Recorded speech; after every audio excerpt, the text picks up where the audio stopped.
today, and she'll be sharing her story first, and then we'll go down the line as they finish up their stories. Chris?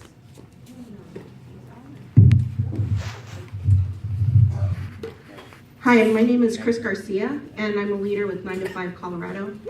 I'm a single mother who relies on the help and support of my mom to raise my son Jacob, who is 14. He just turned 14 on Tuesday.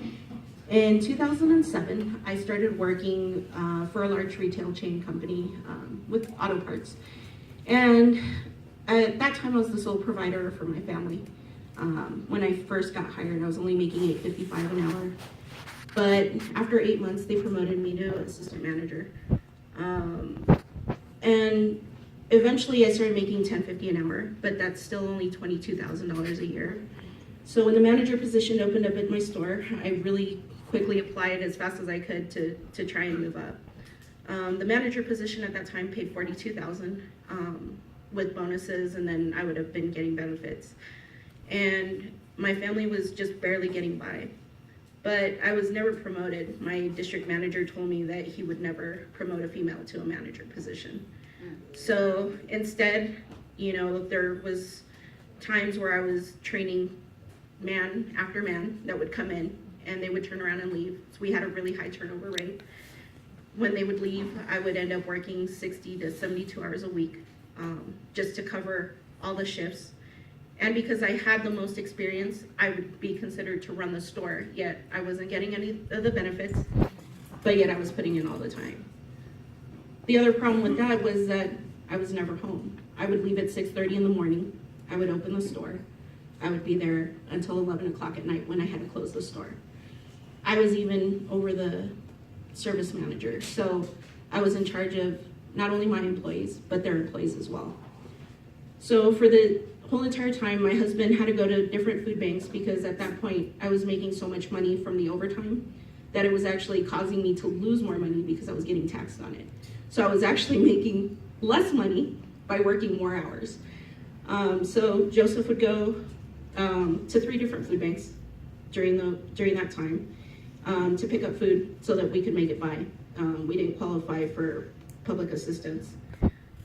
So when Jacob was 8, I turned around and sent him to go live with my mom because I couldn't take care of him at that time. My hours just, it didn't work with the scheduling. So in 2009, I was still there and I received a call. My dad had gotten sick and I had to take him off of life support while I was in the middle of my shift. I called and I asked, if the manager could come in, and he told me no, he was out on a date.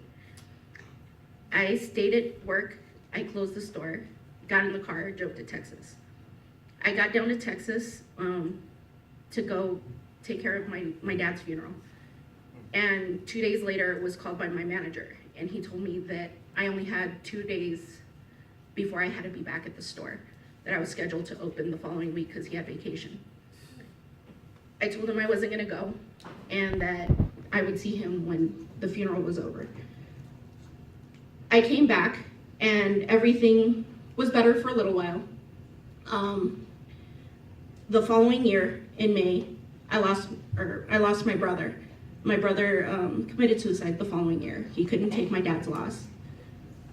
So it was really hard. Then in November, we were getting ready for audits, and my manager, I don't even remember what he said, but we started arguing. And the next thing I knew, I was being handcuffed. Apparently I had lost my temper, I had blacked out, and I had attacked him. When they arrested me, I had tools in my pockets because we were doing the inventory. And they decided that they would drop the theft charges, but that they were gonna charge me with a felony assault. So when I went to court for 2 years, they had me on probation. But the problem with that was that at that point, my husband started getting abusive. So I was now stuck in a position where anything that I did to make my husband upset with me, he could call the cops. I lost my job and I ended up getting a job with a cleaning company. The cleaning company I worked for only allowed me to work 32 hours because they didn't want to pay for insurance. At that point, we had no insurance, we had no medications. I myself have a chronic bleeding disorder and couldn't afford my medications. I ended up in the hospital with sepsis and almost died. And I had to give up custody. I turned over custody of my son to my mom because I was afraid I wasn't gonna make it anymore. So finally one night in the middle of June, my husband was upset with me, broke my phone. I had 2 months left on my probation. And he threatened to call the cops one more time. And I couldn't take it anymore. I grabbed my clothes, what I could. I took off and I walked the creek to Chambers in Mississippi and had my dad pick me up and my stepdad and my mom. And they picked me up and I stayed there for 2 months. I had to quit everything. I was in hiding for 2 months until I had my probation hearing. I was finally cleared and they removed everything off of my record.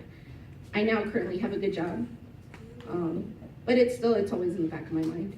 You know, what if somebody finds out what happened? The reason I believe this is so important is because I was in fear for 2 years. It's like every little thing that came up was enough to be able to send me to prison for 6 years. And the thought of my son just even having to deal with it was very, very hard. And I don't want people to have to live with that fear. You know, it's like, I look back at it now and it's been 6 years since the whole situation happened. And like I said, I have a great job, but what happens if they find out? We still live in Colorado, it's still an at-will state. The thought of me losing my job and my benefits, it scares me. Not only because of everything that has happened, but everything that can happen. I'm currently having health issues again.